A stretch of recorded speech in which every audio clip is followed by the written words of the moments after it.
Bonjour tout le monde et bienvenue pour nos prévisions tarologiques. Mon nom est Tania Bélanger. Je suis aussi connue sous le nom de la sorcière bien-aimée du Nord. Je suis tarologue, oui, coach, tarologue. Euh, j'ai étudié en coaching de gestion d'entreprise. J'ai aussi travaillé en déficience intellectuelle, la maladie mentale. Mais ça, c'est avant d'avoir mes enfants. Alors, cette semaine, pour cette 99e vidéo, tire trois cartes, connaître notre humeur, les défis et l'attitude gagnante à observer cette semaine. Pour cette semaine du lundi le 24 à ce dimanche le 30 juillet 2017. Alors, on commence tout de suite. Tiens, je vais tout de suite les sortir les trois. L'humeur. Les défis, oh là là, il y a des personnages cette semaine. Et l'attitude gagnante, oh là là là là là là. Oh, c'est sérieux cette semaine. On avait des cartes quand même assez légères, je trouve, ces derniers temps. Avec le roi d'épée ici, on voit que on a une humeur, notre humeur cette semaine, on est sérieux. On analyse les choses qu'on a faites du passé. On est en train de planifier, de faire des... Parce que vous savez, le roi d'épée, lui, c'est avec les épées, c'est l'air, c'est la logique, la pensée, les idées. Alors, puis on voit qu'il est assis, il n'est pas en train de s'activer, il est en train d'étudier. On voit son visage, hein, il regarde vers le bas, le passé. Alors, on analyse. Cette semaine, on est beaucoup sur l'analyse de qu'est-ce que on a fait. C'est ça que je me disais aussi avant de faire ma vidéo. On est comme... on s'en va sur le mois d'août, hein? C'est la dernière semaine de juillet.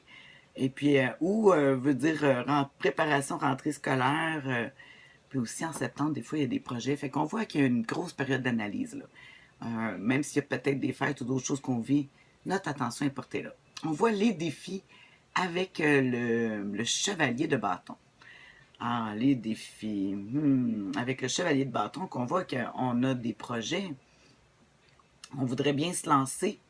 Vous savez, les chevaliers, le problème des chevaliers, c'est que c'est des cartes qui sont très rapides. Ça veut dire qu'on est très impulsif, on peut être très émotif ces temps-ci. Puis surtout avec un roi d'épée qui nous montre plus à la logique que de passer à l'action. On peut être irrité. Les gens peut-être peuvent nous mettre des bâtons dans les roues aussi. Mais vous savez, quand je regarde qu'on a le 8 d'épée comme conseil du tarot, parce que je dis, j'aime ça dire qu'on a l'humeur, j'aime pas ça dire qu'on a des obstacles, j'appelle ça des défis. Parce que dans la vie, ça peut pas être juste...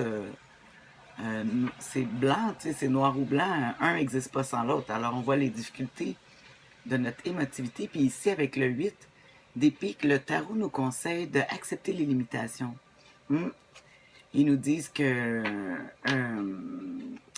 c'est peut-être mieux de pas, vous savez, de pas passer à l'action, puis de justement peut-être réfléchir. On voit la personne, elle pourrait se déprendre, mais elle décide de rester. On appelle la carte de la force réduite. Alors on dit en ce moment, cette semaine, on va essayer de tenir notre langue, tiens, parce que ça conseillerait de peut-être plus accepter les limitations, puis peut-être pas passer à l'action cette semaine. On doit réfléchir, surtout avec notre esprit, puis notre émotivité, là, qui est très sensible ces temps-ci. Alors, voilà, on réduit. La force réduite, il faut que ça nous serve, nos forces, plutôt que de nous nuire. Puis là, en ce moment, ils nous disent, hey, on reste tranquille. Je vais faire ceci, ouais. Moi, ça me parle beaucoup.